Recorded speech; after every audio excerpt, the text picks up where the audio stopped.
Are you looking for inspiration on a daily basis? Well, check out Deal to Heal Teas. With our inspirational teas, you're sure to find something that will inspire you. Just go to dealtohealteas.myshopify.com. That's Deal to Heal Teas. Put some inspiration in your situation. Wear inspirational tea and be inspired all day. That's Deal to Heal Teas at dealtohealteas.myshopify.com.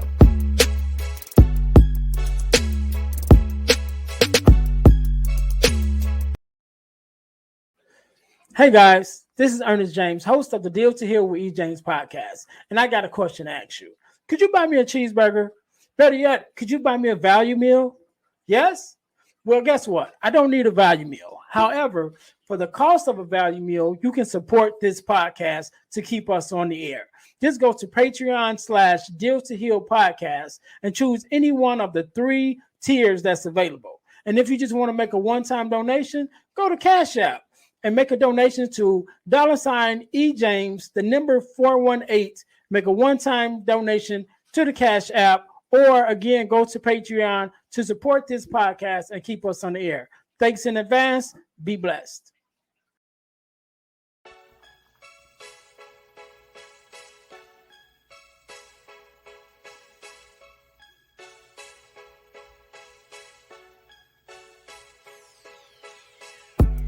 Welcome to Deal to Heal with E. James podcast.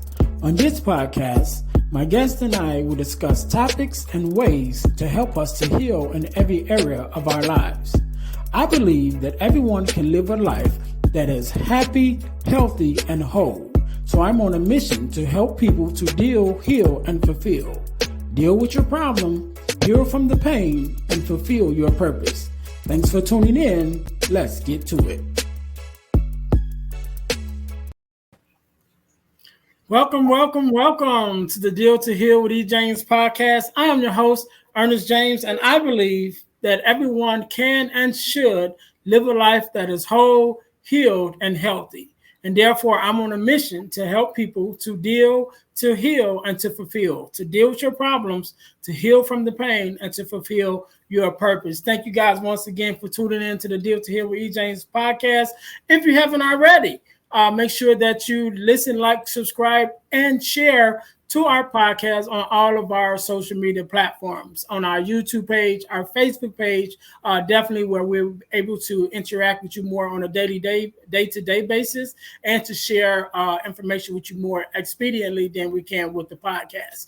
Also follow us on Instagram, YouTube, as I said before. I think we're on TikTok also, but wherever, just make sure you guys follow us. And also, I'm going to tell you guys how you can win $100 from the podcast by joining our super subscriber contest. But you got to stay until the end to get that information. So again, thank you guys for tuning in to the Deal to Heal with E. James podcast. And today, just like any other day, we are blessed with a guest, Miss Natalie Alexander. How are you doing? Hello, nice to meet you, Ernest, and thank you so much. I'm doing well. I'm excited to be here. I'm doing well. Thank you so much. No problem. So first of all, let me say thank you for being on, because you could have been doing anything else with anyone else, but you are here with me and my listeners, and we definitely appreciate it. And I'm sure that we'll get something out of this talk that we're going to have today. Thank you for inviting me. No problem. So now let's jump right into it. Do me a favor, introduce yourself to my listeners and tell us who you are and what it is exactly that you do. My name is Natalie Alexander. I am a licensed professional counselor. I have been providing therapy for 10 plus years. I started in Huntsville, Alabama, as a caseworker, a case manager at a place called Sequel Youth and Family Services, where I provided therapy for adjudicated juvenile boys. And then decided, you know what, I'm making some change here, but they're having to go back to their families where the issues, where the root of the problems are, and they would end right back where they were with me. So I left that institution and opened up private practice where I could reach the families and reach the community. and then transitioned here to Georgia, where my demographic, my client base opened up to marriage relationships, couples of all communities, LGBTQ, as well as heterosexual, just everybody relationships. And so I'm just happy to be here. I care about people. I care about relationships. I understand that relationships is one of the ways that we attain and maintain mental health and well-being. The ability to engage in a healthy way in relationships and grow individually as well as nurture the relationships that we have. Okay. So first of all, let me say thank you for what you do, because especially in the mental health space, as a Black therapist, Thank you. you know, you're helping to break the stigma, should I say, and Yeah. also to take away the fear Yes. that a lot of times that we have as in our culture, African American culture, Yes. of not wanting to seek therapy, not being sure that we're going to be understood. So it definitely helps to have someone who looks like us to be able Yes. to talk to us. Therefore, definitely open up the doors for us to being able to express ourselves more easily, and being open to the experience. Yeah. I'm definitely one who believes in therapy. My belief came in a different way, should I say? I mean, I was always open to the fact, but mine came in the way of bereavement. Mm. When my mom passed away, Okay. I went and I started taking bereavement sessions, group sessions of bereavement. And in the midst of that, I realized that I really liked it. And so I stayed there. I became a volunteer. They asked me, to start helping to facilitate, which I did. But I realized that only I think the time that I was there as a volunteer, maybe it was a little over a year. And in that year's time, I think we only had two at the most of Black families to come through there. And Wow. I knew that it wasn't because we weren't dying, and it wasn't because, that our families didn't need the help, but it was, of course, the stigma that we have around seeking therapy and things like that. So thank you again for just by being who you are helps to eradicate some of the fears that we may have around seeking help and therapy. So um, let's go back a little bit. Actually, since we're there, let's go back a little bit to younger Natalie, who's growing up and saying, what do I want to do when I grow up? So, what was it that even made you want to go down that road, or was there an experience that said, you know what, this is the way I want to go? Younger Natalie, um, younger Natalie was more artistic and creative, going through her own childhood traumas and experiences. But younger Natalie loved people in the same way that older Natalie loves people. I, and as I grew up and into my adulthood, people, random strangers, and it still happens to this day, will walk up to me and I will smile and greet, and they will start pouring out their problems. I went to Black Wall Street here in Georgia about a month ago, and I went to a vendor, just wanted to get a smoothie, and I was just talking, trying to figure out what smoothie I wanted to get, and she leaned over. It was an African American woman. She said to me, "What do you do for a living?" And I said, "I'm a mental health provider." And she said, "I just feel this pull to tell you all about my life," and it just happens. It just happens.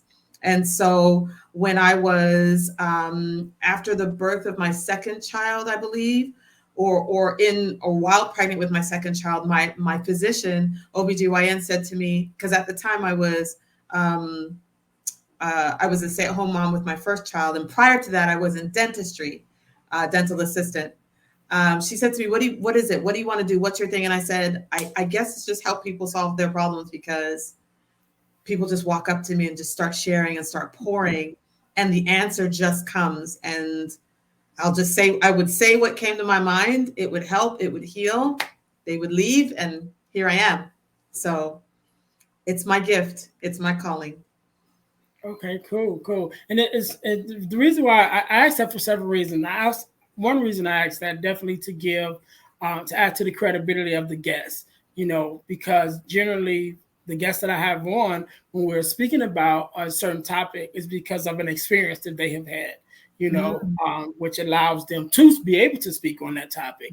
But also just to be interested, for myself of that experience, because even when I mentioned about with me and the whole thing with the bereavement, years before that happened, right? Years before I was, I don't know how old I was when my mom passed away. This was several years ago. But years before that, in my teenage years, I remember this one night, and I've told the story on a podcast before, but to my listeners, don't get bored. I'm gonna tell it again. So, but one night me and my cousin, it's been maybe about 10 o'clock at night, and we go to the corner store. Right, just go to the corner store. It's that night. We're going to get whatever we was going to get, and it's maybe about 5 or 6 people in the store, and then 2 gentlemen come in the store, 2 adult gentlemen, African American guys. One guy is huge. I remember him being huge. He's tall, he's big, just overall big guy. And the other guy was smaller, more like, average size guy. Right. But the big guy is crying, right? And so 10 o'clock at night, 2 adult men, grown African American men crying in public, and I'm like, all right, something ain't right, And so in the midst of his conversation while they're together, so the smaller guy is trying to comfort the bigger guy. Right. And so in the midst of his conversation or their conversation, I was able to pick out that something had happened to a female member, friend, or whatever. But I'm led to believe that maybe it was someone that passed away, And so they're trying to have this conversation, and he's crying. The other guy is trying to calm him down. We're in line to go to the register. They're right in front of me, and it's maybe about 3 or 4 people in front of them, and they're having this conversation with each other, and the one guy's trying to calm him down, and then he gets to a point where the bigger guy just turns around and he punches the top of the counter with his fist, and it boom, it like echoes through the whole store. Everybody turns around, and he was like, "I just want some cigarettes." And so everybody was like, all right, get this man some cigarettes, So everybody kind of moved out the way, like, hey, go to the counter. Right. So he buys a cigarette, he goes out the store. Right. I didn't know the 2 guys, don't really remember what they looked like, never saw them again. Right. But that stayed in my mind.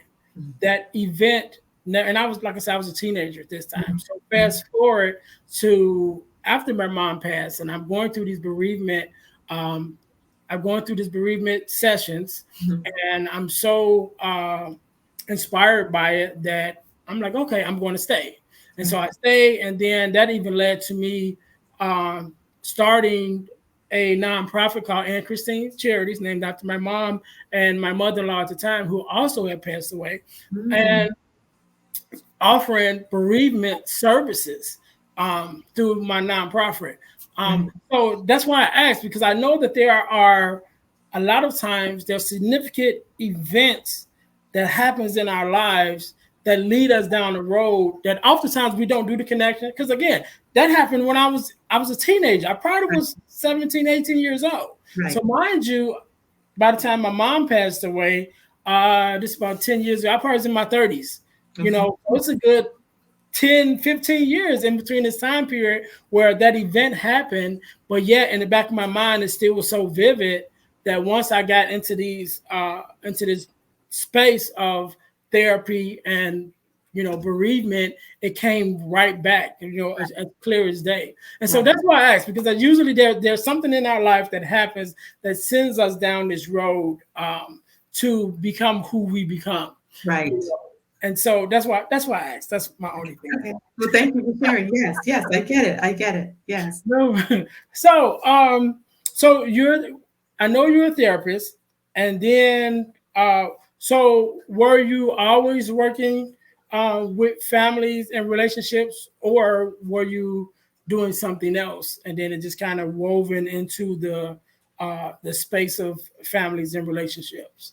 As far as therapy is concerned, I'll say this because what you shared with me with us reminded me of another very important part of my career choice. I have a younger brother, and at the time, for the longest time, he has been a substance abuser, having issues with substance abuse, and I just wondered. I remember sitting on a train in the subway, just wondering, like, why, what, like, why did he choose that? What's going on in my family? Like, what? Just asking the questions, in my mind, and then never really getting an answer. And so, years later, I'm in school, I'm finishing up my master's degree in therapy, psychology and counseling, and I have to go to a site for my internship, my practicum and internship. And so a friend of mine that I went to church with, I was like, oh, you're a therapist somewhere. Where is it? She's like, yeah, let me talk to my supervisor, and then I'll, ask her if she would be your person for practicum and internship. And so she did. And I spoke with the woman. She's like, yes, bring your form. I'll sign it. And I had no idea what I would be doing or where I was going. So I walked in the place, I signed the paper. She agrees to be my supervisor, my clinical supervisor. And I'm like, okay, by the way, what is this? She's like, this is a moderate security facility for adolescent boys, adjudicated boys. And I was like dumbfounded because my passion has been for boys and crime and things. My younger brother at the time was in and out of jail. And so I was like, wow, like I really get to pour into these young men. So I started there. I started with influencing these young men who, criminals, but got to understand them. I got to understand and have a deeper, greater respect for the gang culture, and just really care. And I do have a soft spot for men, for troubled youth. Oh yes, soft spot. But it did morph into relationships, and marriages and things of that nature. Okay, cool. So it's funny that you mentioned about your brother with substance abuse. I just recently, at the time of this recording, just this past Sunday episode was released on a podcast that I was a guest on, where I talked about my experience of watching my father suffer from substance, it's still a substance, but it was alcohol. But watching him struggle with that during the years, and even how that impacted myself and my brother in two different ways from the same example. Yes.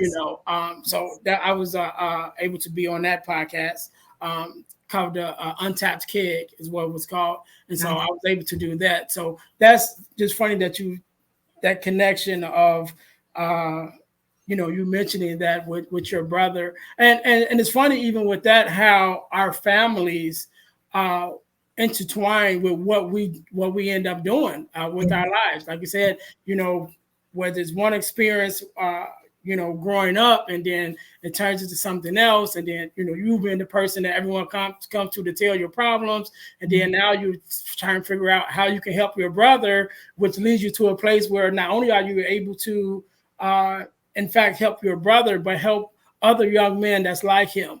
So it's funny how God works with putting that all together.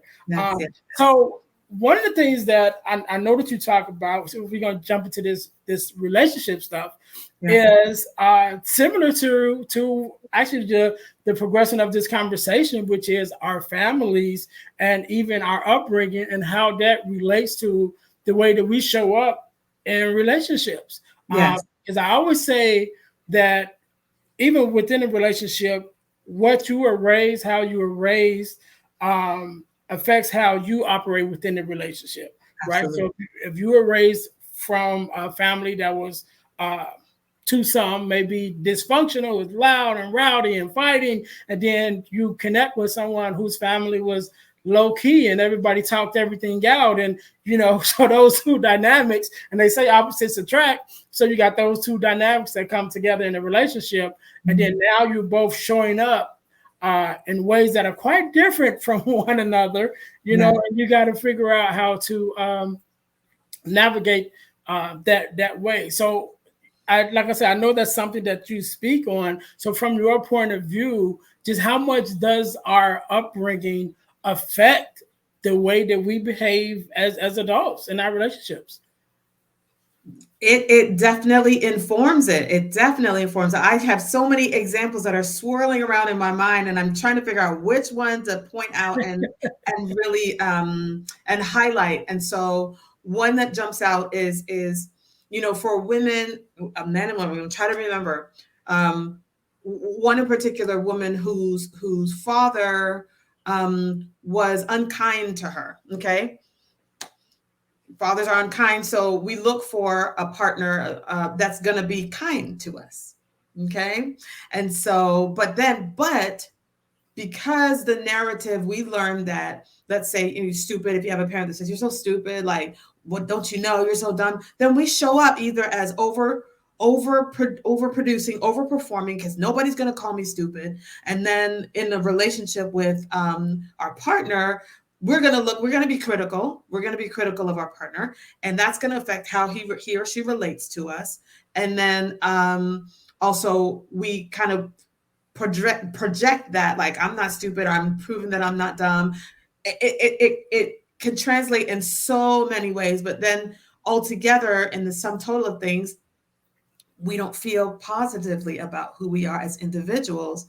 And so there's that, right? Another case comes to mind where a gentleman came to me because he kept cheating on his girlfriends and several children, different mothers. And so really one in particular relationship he really wanted to keep, it just didn't work out because his partner caught wind of an infidelity, and he was like making excuses. Well, she, and blaming, and constantly blaming his partner. And so it occurred to me to ask him, what did you learn about how to relate to women? And he paused. I said, okay, was your mom a single mom? Yes, she was. Did you have brothers? No, I was the only boy and had sisters. Okay, so there was a lesson that you learned about how to interact with women. And oftentimes when there's a boy and sisters and mom only, the boy's always the one that's getting picked on. And he used the word bullied.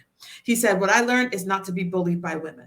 So I had to break it down. If you're going to feel that you're being bullied by women, what does that make you? What does somebody that's bullied feel like? A victim.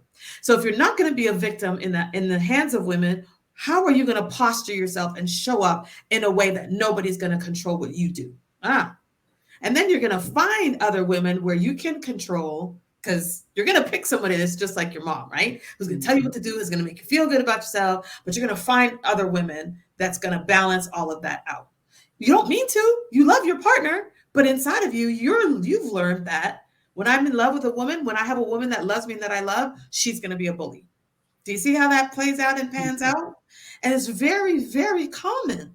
Sometimes bully is not the word that's used, but and then I can go on and on, Ernest. And then there's brothers who are afraid, because the day this particular person realized that his relationship with his mother had negatively affected him, I could see the pain.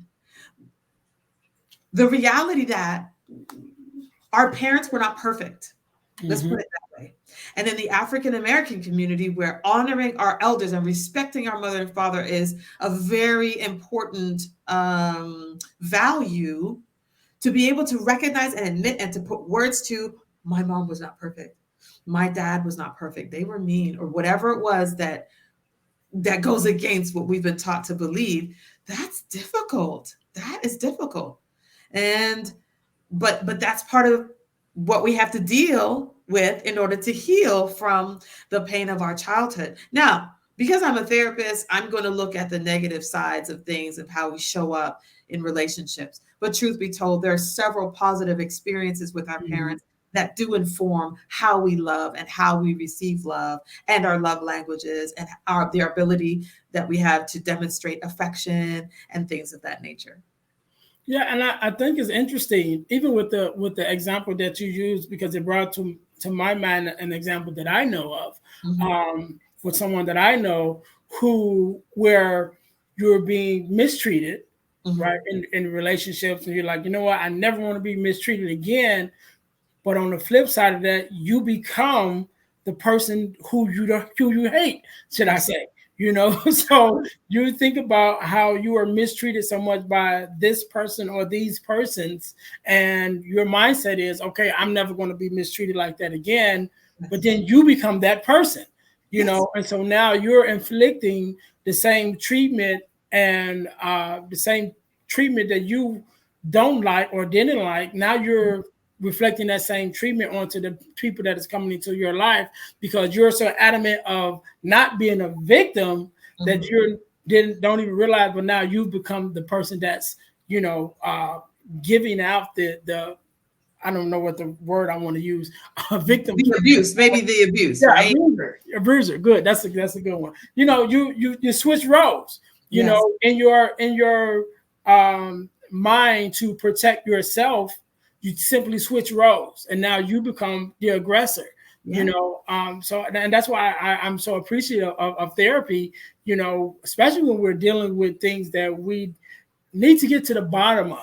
We need to get to the bottom of why we're doing the things that we do, why we feel the way that we feel, and even like you said with the young man who you talked to be able to recognize, okay, the way you're acting comes from somewhere. There's a source of why you're playing out that way, especially if your actions is going against your own desires. You want to be with the person that you're with. You want to treat her right. You want to love her, but there's something in you that just leading you to go this other way. So you have to be able to acknowledge those things. So I'd like to put my finger on the word shame and the concept of shame, and how shame has been a staple in the African American community for generations, and how shame can keep us from healing and from looking inward, because we've learned that because shaming your child, why would you do something like that? How could you possibly think that that was the right thing to do?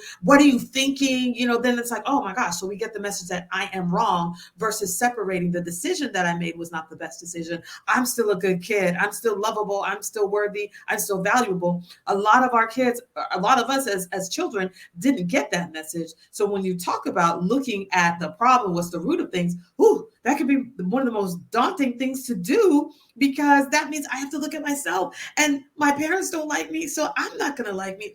I can't do it. I'm just going to get mad. I'm going to shut it down, and I'm just not going to talk about it. And I'm just going to go silent and stonewall and just do something else. On to the next relationship or whatever. Drink. And I'm listening to the things that you just said, and I have a picture in my mind of who that is, right? And I'm listening, and I'm like, oh, okay, I know that person, Okay.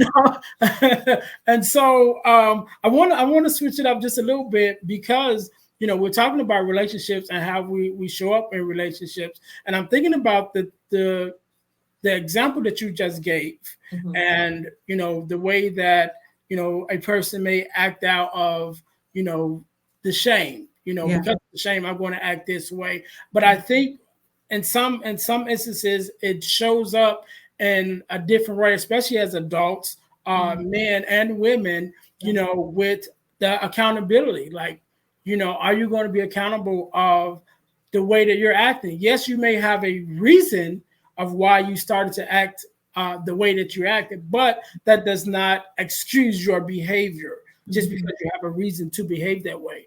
And so in this climate, I do a lot of conversations about relationships.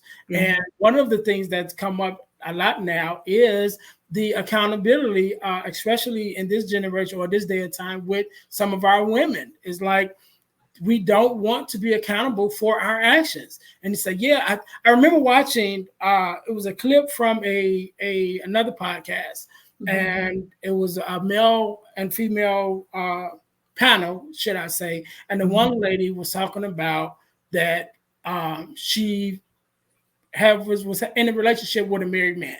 Okay. And so in the midst of that conversation, they was like, why would you do that? You know, so she went into talking about, you know, when she was in a relationship, I don't know if she was married at the time, but she was in a relationship and her husband cheated on her and the other woman didn't care how she felt and whatever. And they was like, yeah, but you didn't like that. So why would you then in turn become that woman? And she just blew up and she was just so adamant about, I don't care how she feels. And it's like, obviously you do, you know, because you've become the person who you say you hated, you know. But when they was trying to get her to see that, like, yeah, but you don't see how your actions is, you know, doing the same thing that was done to you to this other person, and she just wasn't trying to hear it. And now that's our, you know, kind of an extreme example in that case. But even in more subtle ways, just in the way that a lot of times now, it seems like some of the women, just when it comes to the accountability, they don't want it. And so I think there's a miseducation, whether it's passed down from other generations or it's just given within the culture of this time, you know, that women are just miseducated on what it really is to be in a relationship, and men too, but it's just an example, just going off some of the things to my mind from what you just the example that you just given. That's what came to my mind. You know, and I think that a lot of times we're just misled. And so as you're speaking, I'm thinking, you know, for women, yes, it is difficult to be accountable. It's not an easy thing. It does take humility, but I'll even say it does take courage. Now, you know, society frowns upon, generally speaking, just society frowns upon women who are the mistresses, right? There is a subculture out there who praises side chicks and links, as they call them, right? So okay, that's fine, and that's fine. But I'll say that in order for a woman, generally speaking, in order for a woman to take accountability, she has to feel safe. And so when you're telling a woman, well, how could you possibly, don't you think that it feels bad? How would you like it if? That's a lot of like finger pointing. And that does have a flavor of shame to it. Versus, sis, like, I guess he really loves you and I guess you really love him, but I want to encourage you to love yourself a little bit more than that. Like, you are worthy to have a man all to yourself and not share a man. Or man, like that woman, that other woman, his wife must be sad. Like, what are you feeling? What are you going through? Like, this is a lot of hurt that I'm feeling because of what you're doing. Because at the end of the day, I doubt that mistress is intending to hurt anybody. At best, her intention is to get some needs met. And this man is meeting needs. So she's right. She doesn't care about the wife because needs are being met. And this man he's meeting the need, whatever that looks like. So when we're talking about accountability, we want to lead with how we feel. We want to lead with that I felt disrespected. You know, when you call me out my name or when you just keep blowing up my phone, I feel like you don't respect my time. And I care about you. Is that your intention? Okay, because we are feeling people, right? We know this, that women have been trained to be more emotional and more expressive of our emotions. If I hear that I'm being disrespectful, that's not what I want. That's not my intention. So I'm going to seek to change my behaviors. Now, if I'm like hurting already and haven't healed and just listening through ears of hurt and observing with eyes of pain, that's going to be hard, right? But I'm probably going to cry. I'm probably going to lash out. But if my partner is a mature person and can hold me and really just be like, okay, yes, I know you're upset, but I'm here and I'm not going anywhere. Enough of those kinds of interactions will create a space for her to be like, okay, yes, I did mess up. I just don't know. I don't know. Like, you know, and then you'll get the accountability and the growth. What's interesting, Ernest, is when I heard you say, no matter the reason, that doesn't excuse. And what I want to inject in there is that there usually is a reason for the behavior. And I don't want to make reasons synonymous with excuses, because the stories that we have behind our behaviors can also encourage compassion. Not only compassion for myself, but compassion for the people that are hurting and have hurt me. Because we are all messed up. We all have issues. And we all need compassion and comfort for our pain. Yeah, and I like what you said, and that's one of the reasons why I love having these conversations, right? Especially when it comes to relationships, because it really is complex, Yes. on the surface. But as we start going deeper into it and really start breaking it down, it's like, okay, now we get into the meat of it, right? And so this conversation just brought up two things, two previous guests that I had. Yes.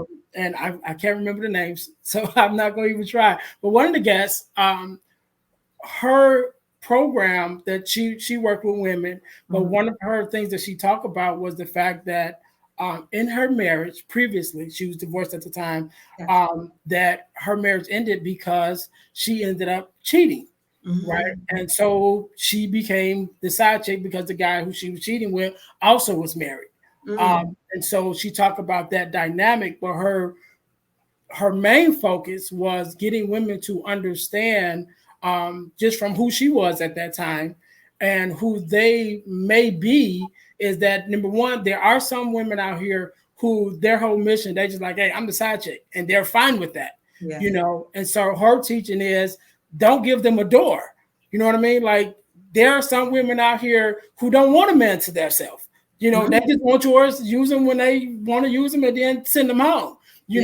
So her platform was like, hey, so I want to teach you how to make sure your doors is closed. So when she comes knocking, there's no room for her to get in, because she can't come in unless there's room, to come in. And so that was one thing. And then the other one, man, I can't even think of what it is. It just escaped my mind that fast. But it was two previous guests, and in our conversations, that's what made me, what you were just saying made me think of it. But I think that, like you said, as we begin to really unfold, the things that has happened to us in our past and become vulnerable with our partners, we're able to get to those root of of the matter, right? So I don't know how long you may have come in contact with the podcast, but in my coming to even start the podcast, my platform was called I still have the platform, but it was Friends of Fatherless Daughters, because I was talking to fatherless daughters, because in the midst of my marriage at that time, I realized we're button heads. We was having some differences, and it was from, at the root of it, the differences in our upbringing, because I was raised with my mom and dad, and she was she was raised by a single mother, a fatherless daughter. And I realized that every woman that I had ever dated was a fatherless daughter. Wow. So that sent me down this road of, kind of, how can I, since I'm attracting them, or they are attracted to me, however it goes, we're coming into contact with each other. Right. What advice could I give to them to kind of help them through their journeys? And one of the situations that I talked about a lot, because it came to me a lot, was fatherless daughters who would get into these relationships with people that was already in relationships. And so it came to that, getting to the root of the matter of, not feeling enough, not feeling like you are worthy, that someone will take all of you, of just who you were, without having to put up, these facades and whatever, and showing up in these different areas. Right. And so, having those conversations, even, with the fatherless daughters, to get them to say, look, to look at themselves and say, I am worthy enough, I am good enough, and, to begin to do the self-healing on the inside, because when you start doing the self-healing, it affects how you show up on the outside. Definitely. I remember talking to one young lady. She was saying, the guy who she was in a relationship with, he was a married man, and at the time that he approached her was at her lowest point. And I was telling her, like, do you think he didn't see that? Do you think he didn't know you was at your lowest point before he came to you? Because just like I was explaining to her, just like you feel some type of way, there are guys who can pick up on that automatically and they look for it. Wow. And then as we begin to talk about this guy, we begin to she began to tell me, which I already knew, that he was a guy who was married, but he constantly cheated on his wife. Ooh. And the reason why, I ain't gonna say the reason why he constantly cheated, but the women that he constantly cheated with were broken women. Who he came because he had a little money, so he come and throw a little money at them, and hey, let me help you out or whatever their situation is. Again, meeting the need or what seemed to be the need on the surface. And so now they're getting into these relationships, and I'm like, yeah, but do you think he didn't see who you were because of where you were and what was being projected from you because you're at this point in your life? Right. And so when we begin to do the self-work and the things on the inside and, that self-esteem and building that up, it shows in our relationships and it shows how we interact with people, men and women, on the outside. And because how we show up, then that's how they receive us. They receive us differently. Yes. Yes. And I want to highlight this, another woman in particular who would constantly pick fights with her partner who she loved. He loved her, but it would be like, she would just pick a fight and just go off and disrespect him. And, the final straw was, you need to go to see a therapist or else we're breaking up. And it came to light that, her father had abandoned the family and for whatever reason. And so the encouragement was, and this is very common also, the encouragement was, see if you can talk to your father. And thankfully, one of the rare cases that her father was available and willing to have a conversation and share his story about, what really happens. Because this is the other part. When as we're being raised, we're little children. We don't understand the dynamic between the adults in our world. We just come to our own conclusions. And so having been abandoned, she felt like, okay, well, the next man that loves me the way my father says he loves me is going to abandon me. So let me push him out the door before he gets to leave me and I feel abandoned. And that's the dynamic. We create mechanisms, defense mechanisms that keep us safe and from feeling the type of intense hurt and pain that we felt as children. And of course, it negatively affects our relationships and how we show up. One thing, though, I want to talk about the miseducation of women also as it pertains to our relationships with men, because we are emotional, right?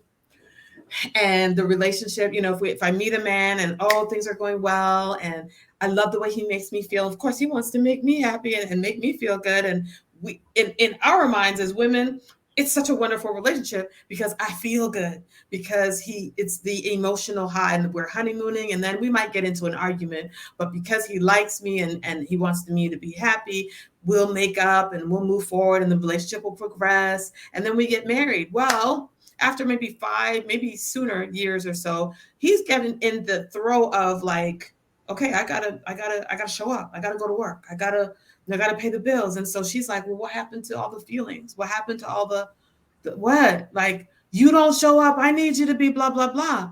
Well, the relationship was founded upon how he made me feel.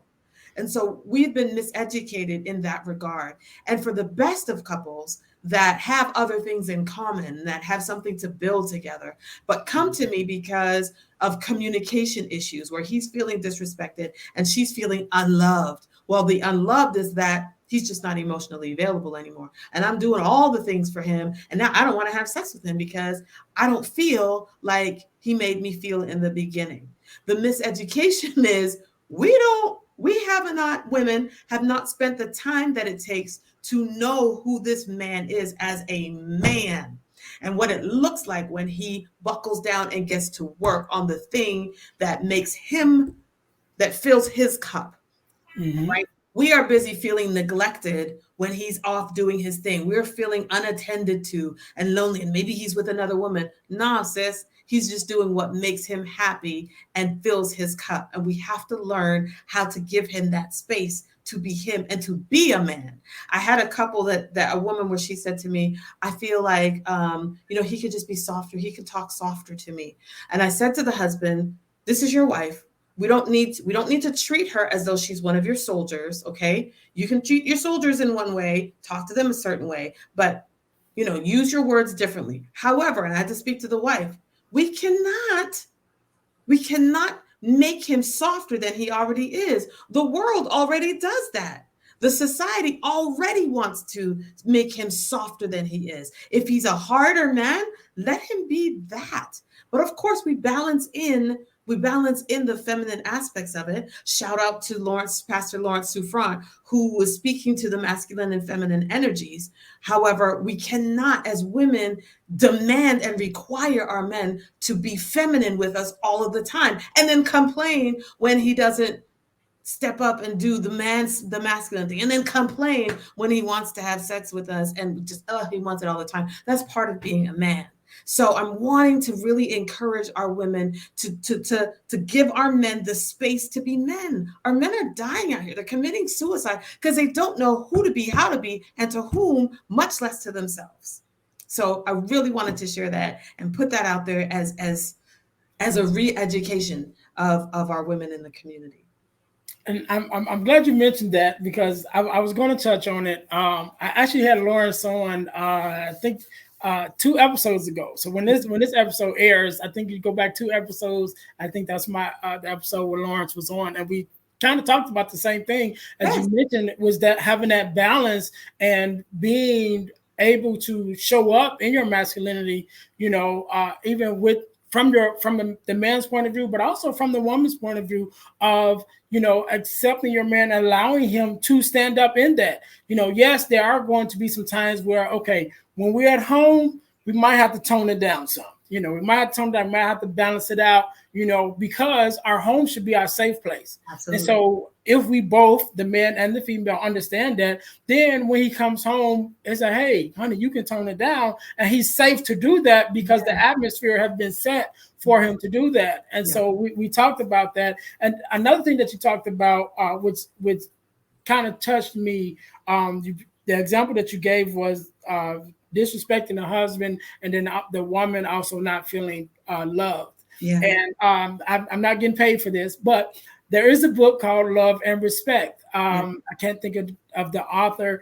It's 2 books. Gary Chapman, I think it's Gary Chapman. No, Gary Chapman made Love Languages, which is the other book. Okay. The Love and Respect is by another guy. I think his name starts with an E, but I don't know. But it's Love and Respect.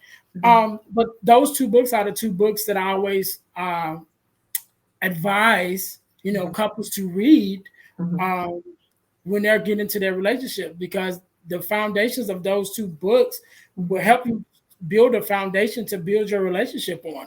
Definitely the Love Languages one, because like you said, when you're coming into a relationship as a male or female, and you're constantly receiving how you like to be felt, how you want to be felt, and you get used to doing that, well, there's a balance. If you want this person to keep treating you, in a way that fills your cup, then you have to be able to feed them in a way that fills their cup at the same time. Right. And we have to get past that, back in the days, that old saying, happy wife, happy life. Like, no, because the wife shouldn't be the only one that's happy in this scenario, right. And more so, switches to the happy spouse, happy house, right? So the spouse goes both ways, whether it's the man or the female. And I would say, from my point of view, I always teach, your thought process going into the relationship should be, what can I do to make this other person's life better, right? Always, what can I do to make their life better? And if they're thinking the same way, then you're both going to constantly be feeding into each other what each other needs. And so you want to have that balance. But it's when you start thinking about, okay, I'm not getting what I want, and what do I need?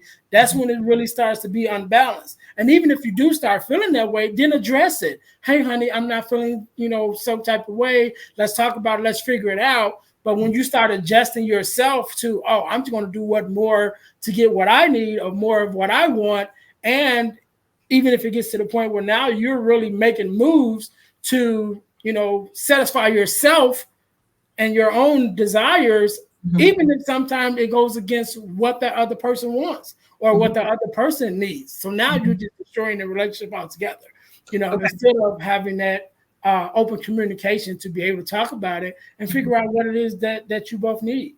So I'm going to challenge what you just said a little bit, and I'm going to challenge it and flush it out, because we might be saying the same thing, but a lot of people believe what you said, like wake up and, well, how can I do? What can I do to make this person happy? Right? That's what you said, right? Well, I said better, not happy, because is a self-fulfilling Okay. place. Okay. So So I what can I said do to make this? better is my thought. What can I do to make this person's life better, or What can just I do today, to make? just today? What can I do to make this person's life better? I challenge that, because that kind of, that gives room for a relational dynamic called codependency, Mhm. where the spouse can decide, well, if my life is not better today, it's his fault. Like, and I think you alluded to that. Like, it's his fault because, he didn't take out the trash, or like the dishes aren't done. Now, like, oh my gosh, I'm just so frustrated. Well, no, like, my life is better because I am me and I'm showing up in this relationship with you. And we are both contributing to the fulfillment of each other's lives and well-being. And like I said, we might be saying the same thing, Mhm. but the driving force and the motivation has to be, I'm here. I'm happy that I'm here. I love who I am. And I just love who you are. And if there's something about you that negatively affects who I am, then let's talk about that. And maybe you're saying that as well. But other than that, I married you because I know who you are. I've spent time knowing and observing and fleshing out, and we've gotten to several arguments and disputes and situations, and we've kind of fine-tuned this relationship so that we can flow in music, in harmony with who I am, and so I can be authentic. And in my authenticity and in your authenticity, wow, this is just a wonderful place to be. I'm not looking for how I can make your life better today. Your life is just wonderful because of who you are, and my life is amazing just because of who I am. Yeah, and so okay, And that's called interdependence. okay. So my example of which I believe we're saying the same things, Okay. but I just have to go a little deeper in my explanation of it, Yes. right? So my explanation would be, first of all, starting with yourself, and that's why I say happiness is a self place, right? Yes. You Yes. have to be happy by yourself without anyone else, and you can't depend on someone else to make you happy. Right. That's a place you have to find within yourself. Right. All right. So once you've found that place of your own happiness, right, then we step into the love languages. Well, I'm happy with myself, but these are the languages that speak to me in my happiness. And so, me as a spouse, when I learn your love languages, so when I wake up the next day and I know that your love language is words of affirmation and acts of service, it's not so much that I'm saying, okay, how can I make you happy? But I know that's what feeds into you. So Yeah. in my mind, I'm thinking, okay, I'm going to do the things that feed into her just because I want her to be happy. Not Yeah. because she needs that from me, because she's already happy within herself. But I Yes. want to add You to want her to love happiness. her. And You so I'm want to going to love speak, her. right. So I want to speak into those parts of her, Yes. just doing my part. So that's why I said I think we're saying the same thing, just breaking it down a little differently. And again, that's why I love having these conversations, because there's so many layers to it. Yes.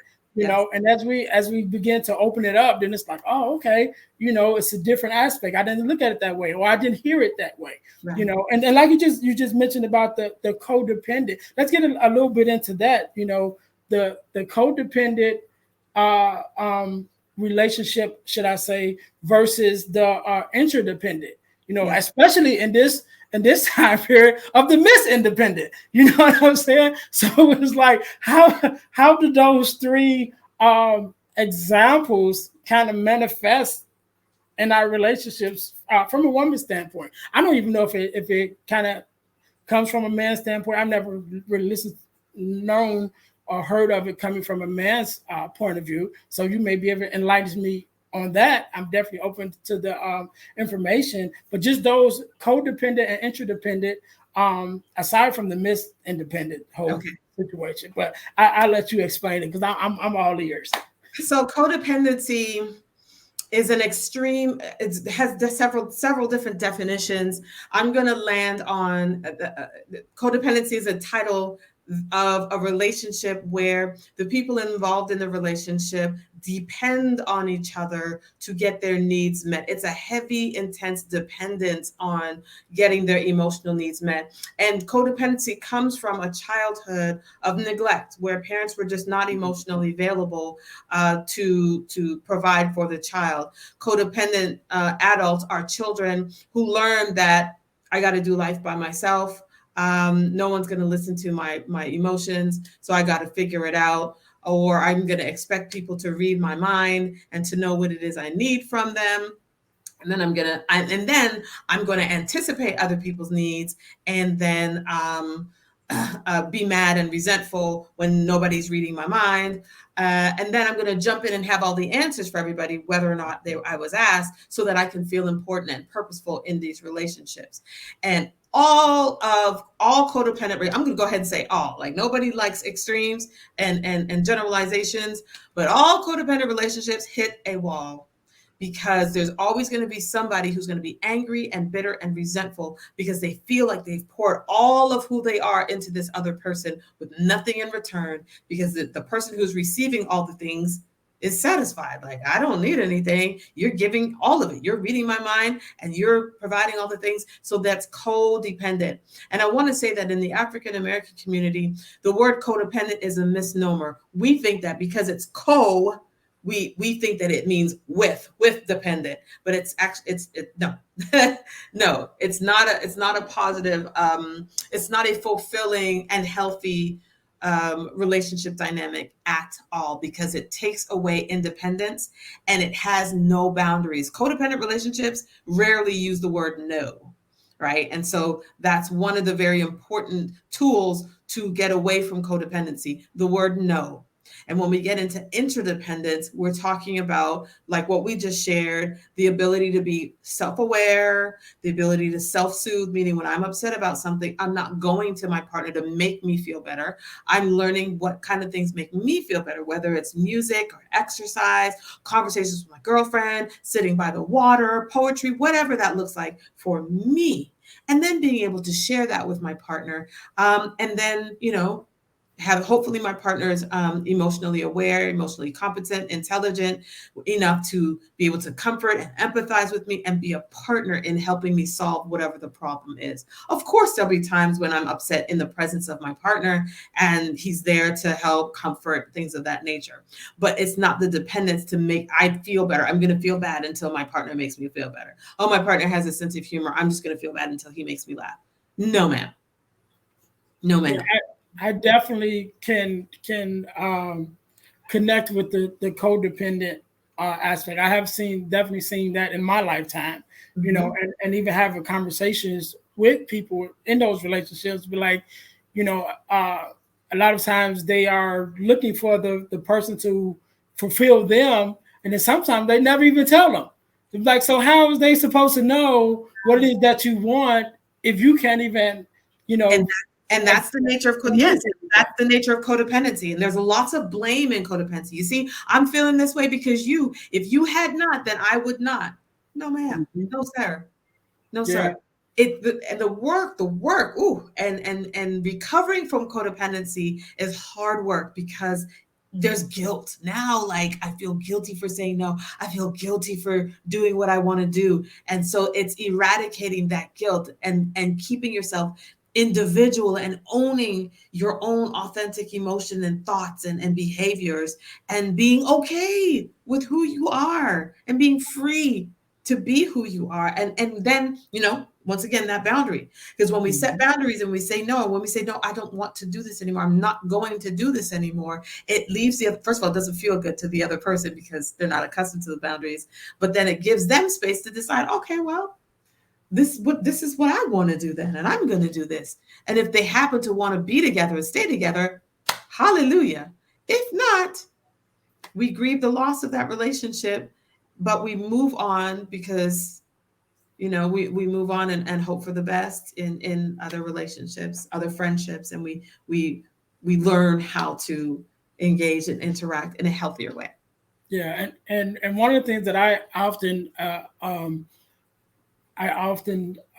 advise in those relationships is to do exactly what you said and start building those boundaries. And I always say, first of all, start with the boundaries with yourself. Yes. What are the things that you are not going to allow you to do? Yes. That's going to make things better. Because a lot of times, some people, especially in the codependent relationships, they are quick to put up the boundaries for the other person. Like you said, because they already have that blame where you did this, so that made me do this, whatever. So I'm gonna put up these boundaries so you don't. Like, no. Start with you. What are you going to do? What boundaries are you going to put up for yourself? I'm not going to allow myself to go here. I'm not going to allow myself to even go here mentally, because a lot of times there's self-sabotage in the relationship because of the childhood trauma. My dad, I remember having a conversation with someone who told me they were in a great relationship. Yes. They was in a great relationship, but the fear was it was so good that the fear always was it was so good that he was going to leave at any time. And so their mindset to that was, I'm going to do something to make him leave. Then that way, when he leaves, I don't feel bad. Instead of, wait a minute, let's put up those boundaries of not even allowing yourself to go there. Because if you're in a wonderful relationship, let's work on your self-esteem. Let's work on your things that you have to deal with internally to be able to accept the fact that you deserve that relationship. You deserve him being there. And as long as you're communicating and you're both meeting each other's needs, I doubt very seriously he's just going to up and disappear. But don't give him a reason. Don't give him a reason to disappear and then say, see, I knew that was going to happen. Like, no, but you caused that. Right. Self-fulfilling prophecy. And when you said setting up boundaries for yourself, what came to my mind is eating, basic self-care, eating, go to sleep at 10 o'clock. Why are we staying up till 3 o'clock in the morning? Why? Those are lack of boundaries. If I'm asleep and it's 6 o'clock in the morning and my phone rings, I'm not answering. And if I answer, hello, you asleep? Yes, I'll call you back. That's a boundary. I'll call you back when I wake up. Right? We're not going to stay up. It's okay. What do you need? And sacrifice my rest and well-being, once again, to meet the other person's need, which they can probably figure out in the meantime. Or if it's an emergency, what is the answering machine say? If it's an urgent matter, we call 911 and go to our nearest emergency room. Right. Yeah. Well, that's it. And I think, like you said, those codependent relationships, they take a lot. But I think it's starting, number one, to recognize, that you are in that relationship, and then dealing with the issues within yourself that, adds to the fact that you're in those type of relationships and needing that validation from the other person. But I think that's a whole another episode by itself, just dealing with those issues. So I'm Miss Natalie, I'm glad that you're on. Before we go though, I know you're on this podcast, but you also have your own podcast. So let's talk a little bit about that. Tell me a little bit about your podcast. The name of my podcast is the Butterfly Podcast. And the imagery is where butterflies start off as caterpillars in cocoons, and we struggle through the cocoon, out of the cocoon, and we emerge as butterflies flying with freedom and the new knowledge and awareness of who we are. And so this podcast is for women of all ages and single or married, that want to find themselves and understand the communities, find the community, and live in a more free headspace, healed and understanding life in a clearer way. Good. So, Miss Natalie, first of all, let me say again, thank you so much for being on, for being a guest. I definitely appreciate you taking out the time to be here. I want to let you have the last word. You give us a word of advice, inspiration, however you feel to leave us, and definitely give us your social media handles and things of that nature where we can reach out to you. The listeners can reach out to you to work with you. I'll give you a second to think about that. To my listeners, I told you guys at the top I was going to tell you how you could win $100 from the podcast. So, let me make sure I'm doing this right. You can win $100 from the podcast by entering our super subscriber contest. And what does that mean? That means you must subscribe to the podcast on our YouTube channel, on our Facebook page, and on your Spotify or your podcast distribution site, whichever one you use, whether it's Google or Apple Podcasts or whatever, for your audio listening podcast. So, but we use Spotify mostly because that's how we keep track. So in order to win $100 for the super subscriber contest, again, you must subscribe to our YouTube channel, our Facebook page, our podcast on Spotify. And after you've done those three things, you text the word WIN, W-I-N, to the number 866-326-0730 in order to qualify to win $100. And the contest is ongoing. It never stops. And it's random. So at any time, I can pull a name and you win $100 just like that. And once you're in, you're in. You know, you don't have to worry about, did I got to re-up or whatever. No, once you're in. And you're always, as long as you listen, you're always able to win $100 from the podcast. Just that easy. Okay. So again, join our super subscriber contest. Subscribe to our YouTube channel, our Facebook page, and our podcast on Spotify. Text the word WIN, W-I-N, to the number 866-326-0730 to qualify to win $100. Miss Natalie, again, thank you so very much for being on, for gracing us with your I can't talk, with your presence and your expertise. So I will let you have the last word. The floor is yours. Thank you, Ernest. So thank you you use the word grace. The name of my counseling service is called Healing Grace Counseling, and my office is in Atlanta, Georgia. I am licensed in Georgia as well as Alabama. I do provide virtual services. And so you can find me on Facebook at Healing Grace The Healing Grace. On Instagram, it's at Natalie Alexander, LPC. And I want to encourage all you out there, all the listeners out there, to seek healing and give yourself grace. And if you choose me as your therapist, I will walk alongside with you on your journey towards life and healing. Thank you so much for having me. No problem. We can't end it no better than that. Again, to my listeners, thank you guys once again for tuning in to the Deal to Heal with E. James podcast, where our mission is to help people to deal, to heal, and to fulfill, to deal with your problem, to heal from the pain, and to fulfill your purpose. Until next time, we'll see you guys next week. Be blessed. Hey guys, I know you're enjoying the podcast. However, don't forget to join our text line at 866-326-0730. That's 866-326-0730 in order to receive text messages with new events and things that is going on and new episodes as they release. All right, see you in a minute.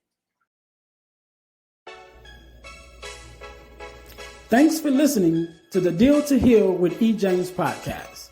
Remember to listen, like, subscribe, and share.